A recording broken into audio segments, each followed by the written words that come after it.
Hello, sweetness. Hello, son. Hey, Clear Dog, Ravishing Rick, all you other Jim Dandy Jimmy Jommers who are out there watching my shitty little OnlyFans channel. This is actually my fourth take on this. Once I got the fact wrong, and the next three times, or two times, I'm having memory card difficulties. But anyway, this video is about the Smith & Wesson model, this Smith & Wesson model 686. People who are just watching who don't know me or what I do, these videos are just for me to communicate with my daughter who lives 1,000 miles away. You're more than welcome to watch, of course. You're more than welcome to comment or whatever else you want to do. But and critique, I don't care. But it's for me to communicate with my daughter. So our story begins with the Smith & Wesson hand ejector model of 1898.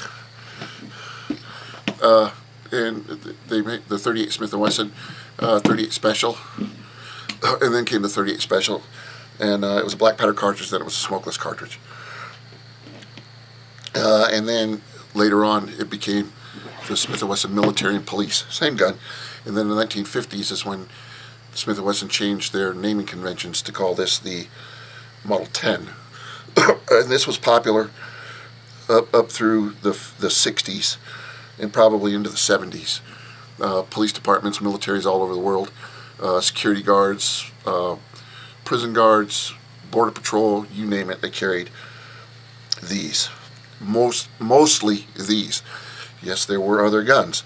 The Colt made some guns, some 38 Special, 32 and 32 caliber and 38 caliber guns that were carried by police. They were very popular, but they were nowhere near the level of the Smith & Wesson Military and Police. Then in the Roaring '20s, when Prohibition was rampant and the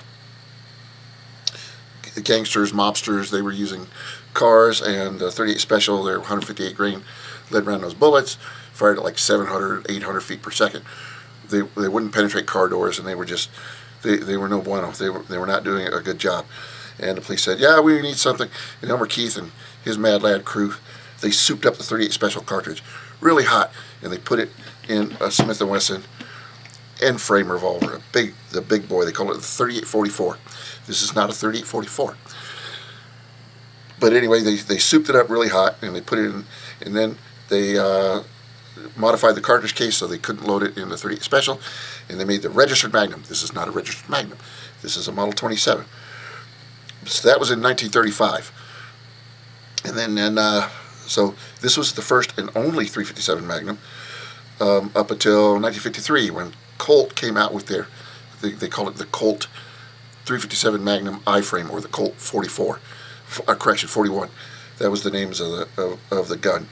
So they went from this, they call the K-frame, to this, they call the N-frame. And what Colt did is they came out with their, what they call the I-frame, which is in between the K and the N-frame. And it's better able to handle the power of the 357 Magnum. It was in 1955 was when they came out with this. And these were like really, really popular. The Colt 357 Magnum and the Colt 41, or the Colt 41, they were popular hunting and police revolvers. And then in that was 1953. In 1955, they came out with this, the Colt Python. These were target guns, but they were also popular for hunting and police. They were very, very much more expensive than either of these two guns, which kind of, it limited their sales, their popularity, or whatever. And then in 1957, Smith & Wesson came out with the Model 19. This is what they call, this is a K-frame. So it's still K to N. They don't have anything in between, like the Colt, but it does have a beefier barrel. It's got a longer cylinder, and it would handle 357 Magnum cartridges in a limited amount. So you would do your training and familiarization fire, and duty ammo would be 357 Magnum, but your training would be done with 38 Special, so the majority of your shooting 38 Special. If you try to run a steady diet of Israeli 180 grain,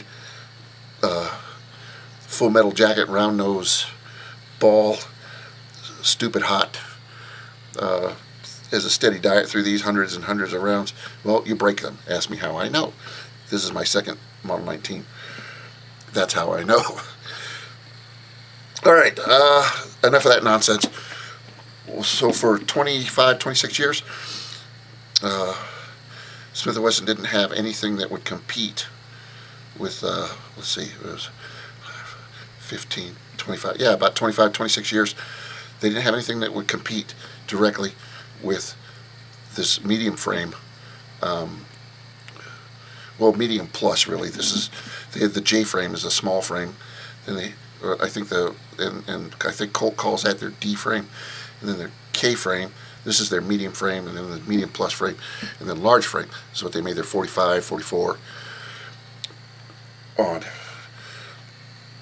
So in 1980, they developed, and then in 1981 they started making the star of the show. Let me get rid of these.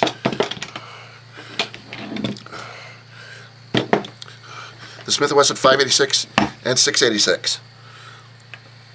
So 586 is blued steel.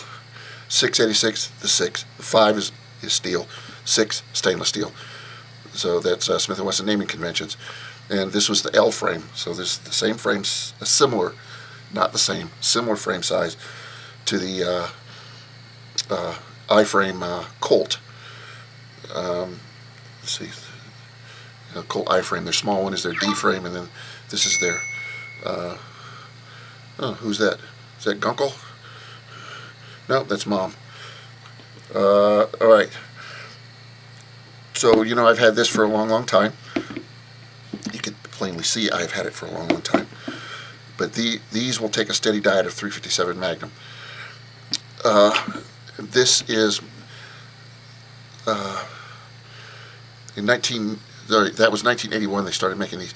In 1996 they came out with two things. One, a 7-shooter. So these would hold 7 shots. And then also what's called the Hillary hole. It's this little lock. You put it in. I replaced it with just a plug, a frame plug. So anyway, that's the story of this gun, the L frame. Oh, then these instantly, they became, the Texas Rangers adopted them, the Border Patrol adopted them, the French GSGN, GIGN, something like that. Those mad lads adopted these things. When I was in the Persian Gulf in 1988, any Win Brown 7 veterans out there, the SEAL platoon that was with us, it was a golf platoon. I don't remember what team it was, but it was a golf platoon. Those the coolest guys you ever met in your life. But they had these 686. They were their beach survey. They would come up to the beach, they'd do their survey, and they had these because stainless steel, they were resistant to seawater, and revolver, it was very easy for them to use in the sand and the whatever. They would work better than their P226s, which I think was what is that? The Mark 20? No, that's not the Mark 25. It's the Mark 21. Mark whatever. However, the Navy. We had just got the Marines. We just got the M9s. We just got the M9s just a few months before we went over there. But their commander, the commander who was the commander of the sea base that we were on, he was a SEAL and he carried an M9, which was pretty cool. But anyway, get away from that. So yeah, the SEALs use these things. In '96, they came out with these 7-shooters, and this is it's such a comfortable gun to shoot. It's a good gun to shoot. Of course, they're accurate. All these guns are accurate. The Colts, the Smiths, more accurate than most shooters. There are some tiny amount of shooters who are more accurate than the gun, but I ain't one of them. Anyway, that's it for this week. Sorry about yesterday. I didn't get a Monday. Today is St. Patrick's Day. Sorry I didn't get a video out Monday yesterday. Hopefully next week I will be able to get a video out. All right, love you. Bye.